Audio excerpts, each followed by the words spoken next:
There's a moment I keep coming back to. Not because it was loud, not because anything shattered or exploded or made the evening news in the way you'd expect, but because of what happened in the silence afterward. The kind of silence that fills a room like water, slowly, completely, until you're standing in it, and you can't remember what the air sounded like before. I was there that afternoon, and I've told this story maybe a dozen times since. Every single time, people stop what they're doing and just listen. So let me tell you what I saw. It was the third week of October, one of those London afternoons that can't quite decide what season it wants to be. The sky was doing that thing it does in autumn, pale gray, almost white, with just enough light left to make everything look like an old photograph. The kind of day where you can smell wet stone and distant chimney smoke and something faintly sweet you can never quite identify. I'd been visiting London for the better part of a week. A working trip, mostly meetings, nothing glamorous. But I'd carved out a few hours that afternoon for myself, and I'd ended up drifting toward the Mall, which is what you do when you've got nowhere you absolutely have to be, and London is doing its quiet, magnificent thing around you. The crowds near Buckingham Palace that day were steady but not overwhelming. Midweek, mid-October, a little past the summer tourist peak. There were families with children pointing at the gates, a school group in matching yellow high-vis vests, couples taking photographs, a few older visitors sitting on the low wall near the Victoria Memorial with flasks of tea. The kind of ordinary Tuesday afternoon scene that London does better than almost anywhere else on Earth. I'd posted up near the iron fence, not right at it, but a few feet back, half watching the changing of the ceremonial detail. If you've never seen it up close, not the full changing of the guard ceremony, but just the quiet rotation of the sentries at their boxes, there's something almost hypnotic about it. The stillness. The absolute, total stillness of a man in bearskin and scarlet who has trained himself to become something more like architecture than a person. He doesn't flinch. He doesn't blink in any way you can catch. He just stands there, and the whole world moves around him, and he doesn't move with it. The guard on duty that afternoon was positioned at the left box. Tall, the kind of posture that looks painful to maintain, but that he wore like he'd been born into it. I couldn't tell his age from where I stood, but there was a steadiness about him, something in the set of his shoulders that read as experience rather than youth. I wasn't paying him particular attention. Not at first. There were pigeons doing their ridiculous city pigeon shuffle across the pavement. A child somewhere to my left was crying because she dropped her ice cream. Someone's phone was playing tinny music from a jacket pocket. All the small, human noise of an ordinary afternoon. And then a car pulled up. Not the main entrance. Off to the side where the road curves slightly, where you sometimes see official vehicles come and go without the theater of a state arrival. A dark car. Understated clean, the kind that communicates importance without announcing it. Two figures got out first, protection officers. You could tell by the way they moved and positioned themselves before the door was even fully open, scanning the immediate area with a kind of casual professionalism that somehow manages to look both relaxed and completely alert at the same time. Then she got out. I recognized her immediately, and I want to be honest here, my first reaction wasn't excitement or awe, the way some people describe these moments. It was more like a quiet recalibration, a sort of, oh, right, that's actually happening adjustment of what I'd expected the next 5 minutes to look like. It was Camilla, the Queen Consort, now Queen. This was before the formal change in title was settled in everyone's day-to-day vocabulary. People were still navigating the language of it all, but there was no question who she was. She moved with the kind of assurance that comes from decades of navigating exactly these kinds of spaces, not rushed, not performed, but purposeful. She was accompanied by a small staff member, a woman carrying what looked like a leather folio, and one of her close personal protection officers. Nothing elaborate. This clearly wasn't a formal engagement. It had the feeling of something administrative, transitional, someone passing through a familiar place on their way to somewhere else. She came within perhaps 20 feet of the sentry box. And that's when something shifted. I'm not entirely sure what sparked it. I've thought about it a lot since, trying to reconstruct the sequence, and the honest answer is that I don't know exactly what was said first. What I can tell you is that there was some form of brief exchange between Camilla and someone in her immediate group. A gesture, a word or two, something that directed attention toward the guard. And then Camilla herself turned slightly toward the sentry.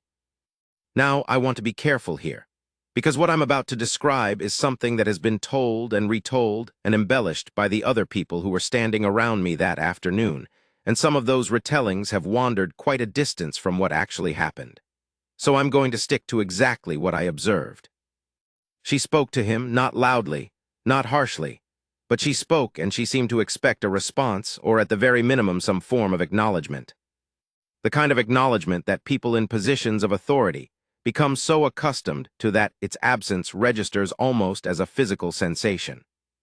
There was nothing, not dismissiveness, not defiance, not anything performative, just the absolute total stillness of a man doing exactly what he had been trained to do, which was to remain in position, remain silent, remain present but unmoved by anything happening in the civilian world around him, regardless of who was generating it.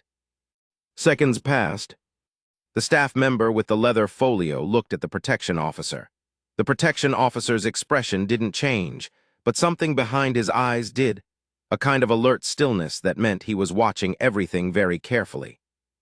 Camilla looked at the guard again. I couldn't hear what she said. I was too far away, and the ambient noise of the afternoon, traffic, wind, the distant crying child, created enough coverage that the actual words were lost. But her posture communicated expectation. She was a senior member of the royal family, she was standing within arm's reach of a palace sentry, and she was based on every physical signal available, waiting for something. She did not get it. The guard remained motionless. Not frozen in the way someone is when they're frightened or unsure. Motionless in the way something is motionless when it is completely, utterly certain of where it stands. I heard a woman near me, standing just to my right, American accent, a camera hanging around her neck, exhale slowly. Not a gasp. More like the sound you make when you've been holding your breath without realizing it. Because the thing is, when you're standing there watching it, it doesn't read as insubordination. Not exactly. It reads as something else, something that takes a moment to name. It reads as integrity. This man was not ignoring Camilla out of rudeness or rebellion. He was doing precisely what the role required of him. He was holding the line of something that existed long before either of them was born and would exist long after both of them were gone. The ceremonial sentry is not a member of staff waiting to be addressed. He is not a doorman or a functionary or a piece of the dacre that can be called upon to perform on request. He is a symbol of something. And the rules governing what he does and does not do in that box are not personal. They are institutional. They are constitutional in the oldest sense of the word. And he knew that. Whatever she had said, whatever she had expected, he simply continued to exist within the parameters of his duty, with total composure, total dignity, and not a single muscle moved. The silence that followed was extraordinary. Not angry silence. Not embarrassed silence, exactly, though I could see a faint color in the cheeks of the staff member with the folio. More like the silence of a moment that had taken a shape none of the people present had quite anticipated. Then something happened that I've thought about more than anything else in this whole afternoon. Camilla looked at him for a long moment. And then she nodded. Just once, chin dipping slightly downward, then lifting again. Slow, deliberate. Not a nod of dismissal or frustration, a nod of recognition, like she'd asked a question and he'd answered it in a language that required no words. And then she turned and walked away, and the protection officer fell in beside her, and the woman with the folio adjusted her grip on the leather folder, and within 30 seconds the small group had moved on. And the guard had not moved a single centimeter. The small cluster of people who'd been watching, 12, maybe 15 of us, I'd guess, who had been close enough to understand that something unusual had just happened. We stood there for a moment in the kind of collective quiet that public spaces almost never achieve. Then the American woman with the camera said, quietly, to no one in particular, "Did he just?" And the man standing next to her, older, British, with the patient expression of someone who has watched tourists discover London for many years, said, "Yes, he did." And that was the entirety of the conversation. Because honestly, what else was there to say? The man in that box had just done one of the most quietly powerful things I've ever witnessed in a public space. He had held to something, to a principle, to a duty, to an idea of what the role means in the face of someone who had every social and institutional reason to expect deference.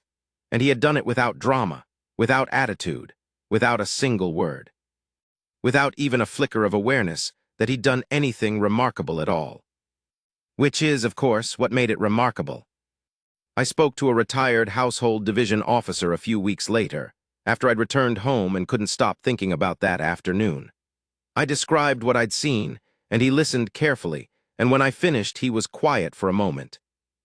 Then he said, "The sentry position operates under very specific protocols. The soldiers on ceremonial duty are not released from those protocols by civilian interaction, not even by royal request, because the protocols don't exist to serve any individual. They exist to protect the institution." I asked him whether exceptions could theoretically be made, whether, for the right person at the right moment, some latitude existed. He thought about it, then he said, "The whole point is that exceptions don't exist. The day you create exceptions based on who's asking is the day the entire thing falls apart.